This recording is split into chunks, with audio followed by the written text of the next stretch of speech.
Teman-teman, saya mau main drone, tapi di luar hujan. Gimana ini? Kita lihat, Suwogi di Cianjur main drone. Aduh, saya pengen main drone, susah ya teman-teman. Tuh lihat teman-teman, tuh lihat ini hujan. Aduh, gimana ini? Kalau drone yang kehujanan bahaya, daripada drone yang hujan, mendingan saya aja yang hujan-hujanan ya.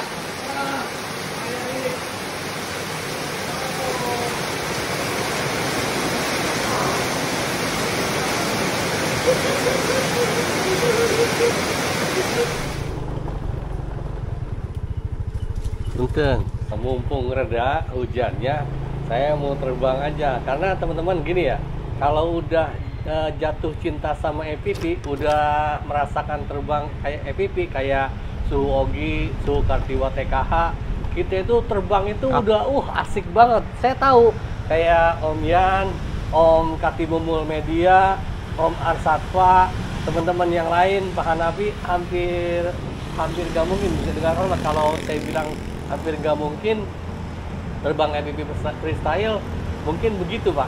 Karena begini masalahnya, FPV freestyle itu ribet, mahal, boros gitu loh.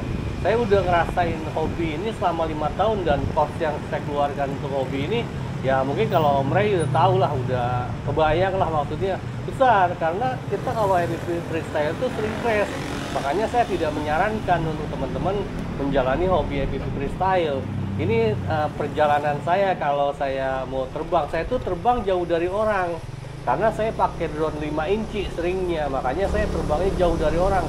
Dan saya amat sangat tidak menyarankan untuk teman-teman nyoba drone 5 inci di area-area yang ini. Bukan tidak menyarankan. Memang secara aturan juga itu dilarang. Kita terbang drone FPV di atas kerumunan itu dilarang gitu.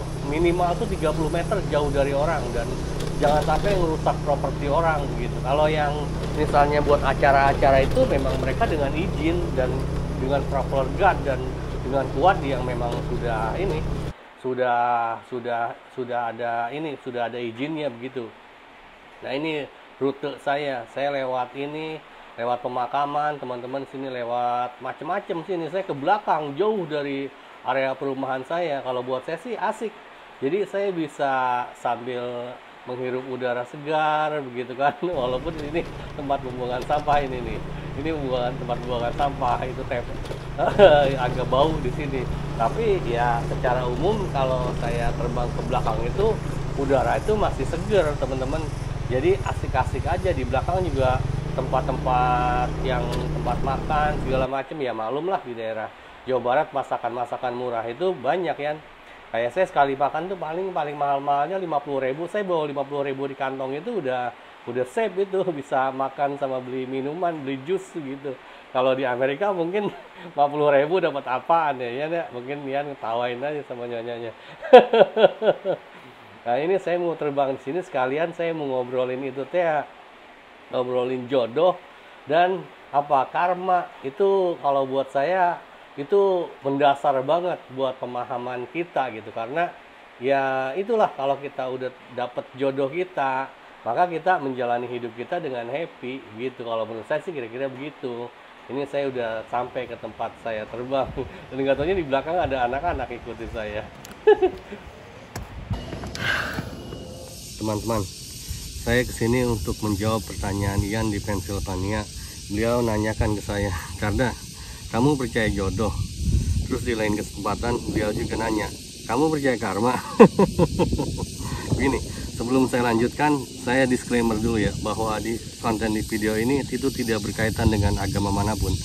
Saya meyakini bahwa kalau kepercayaan itu sifatnya individu, dan itu dilindungi undang-undang dan konvensi internasional. Dan apa yang saya sampaikan juga sifatnya keyakinan. Keyakinan itu tidak perlu pembuktikan.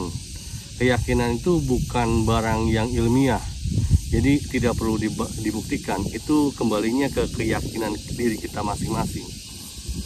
Kalau teman-teman kira-kira sanggup untuk kita ngobrol, monggo dengarkan.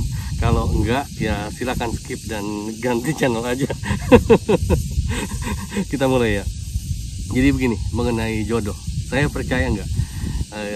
Ia nanya ke saya, karena kamu percaya jodoh. Saya percaya banget, asli saya dari hati saya percaya banget jodoh itu ada. Mungkin Ian nggak percaya. Saya dengar di kontennya beliau kesannya seperti belum percaya keberadaan jodoh. Kalau saya percaya, saya memang orang Sunda. Tapi saya yakin itu bukan kaitan dengan suku manapun, karena kalau keyakinan itu kan di hati, berdasarkan pengetahuan dan pemahaman dan pengalaman gitu, berdasar pengalaman. Gini, kalau orang Sunda itu kan percaya bahwa jodoh, pati, bagja, cilaka itu kehendak yang kuasa gitu. Itu kehendak kalau kita yang muslim itu kehendak Allah gitu.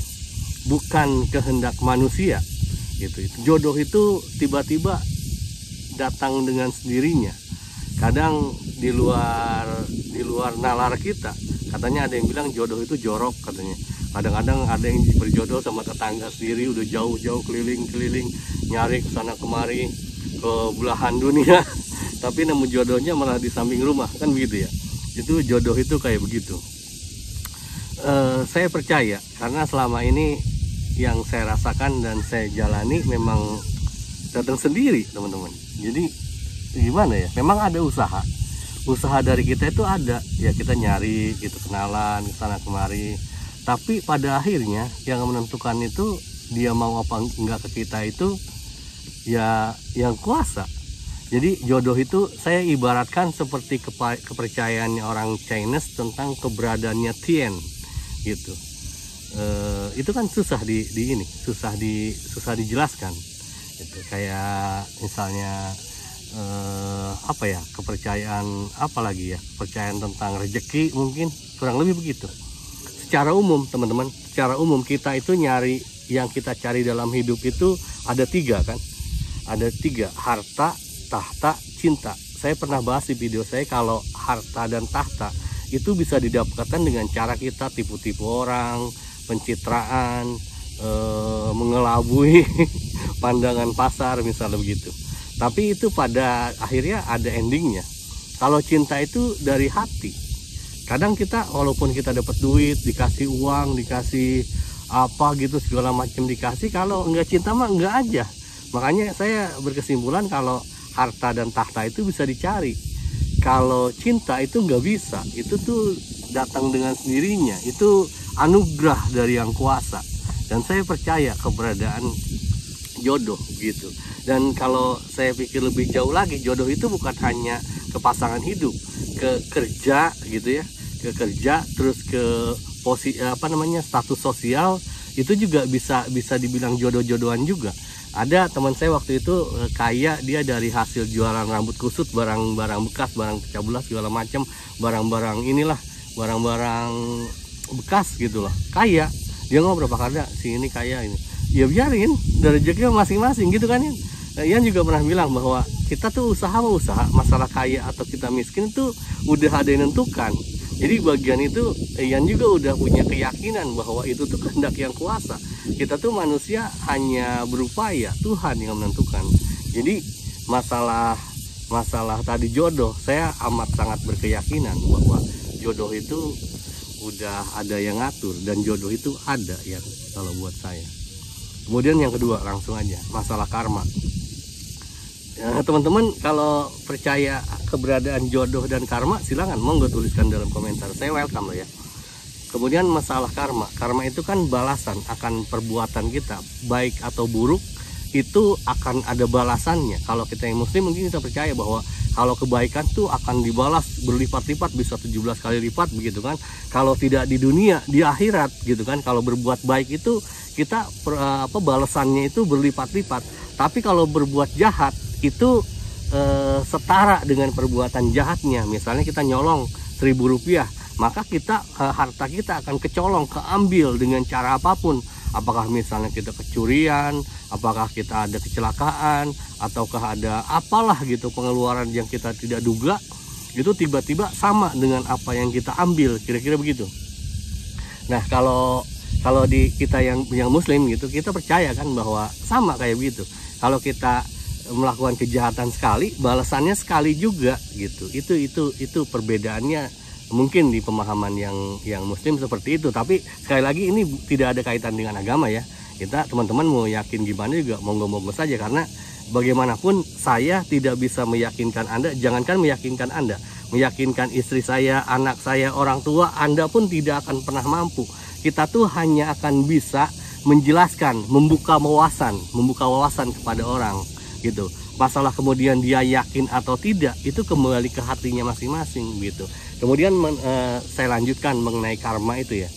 Saya jarang balas ketika misalnya saya disakiti orang. Teman-teman lihat kan di YouTube saya juga banyak yang ngebully saya itu, menghina saya. Saya tidak membalas dalam artian menghina lagi, tapi mengekik balik iya gitu. Misalnya kayak main drone gitu, dibilang misalnya saya main drone-nya jelek. Lah kalau saya sih ngedengerin yang kira-kira gini, kita menyalahkan orang tuh harus bisa tahu mana yang benar kan. Kalau kita mengatakan orang jelek, maka kita harus bisa mana yang lebih bagus begitu kan. Kalau Anda terbang lebih jelek dari saya, Anda tidak berhak loh, belum punya kemampuan untuk mengatakan saya jelek. Kalau memang ini buktikan aja, sok kita terbang bareng gitu. Kalau saya sih begitu. Jadi saya tidak membalas secara gimana ya, membalas misalnya eye to eye gitu kan.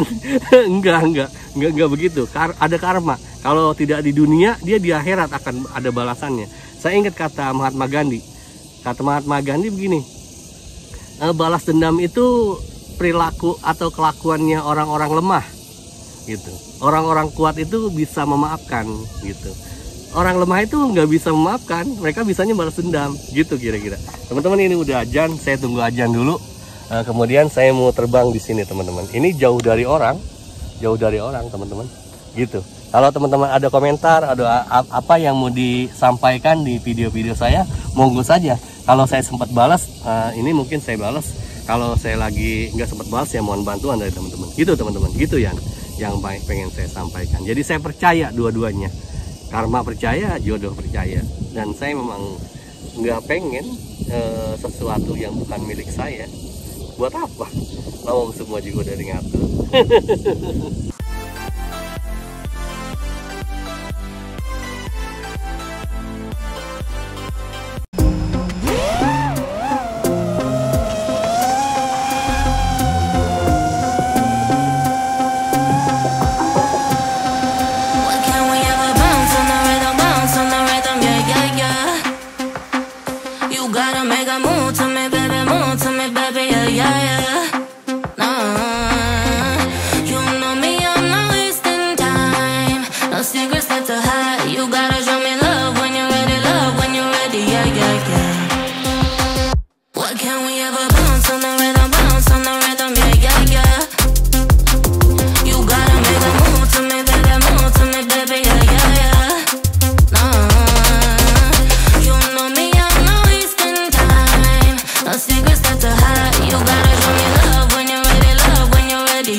Ini lihat, aduh, peralatan saya udah basah semua ini.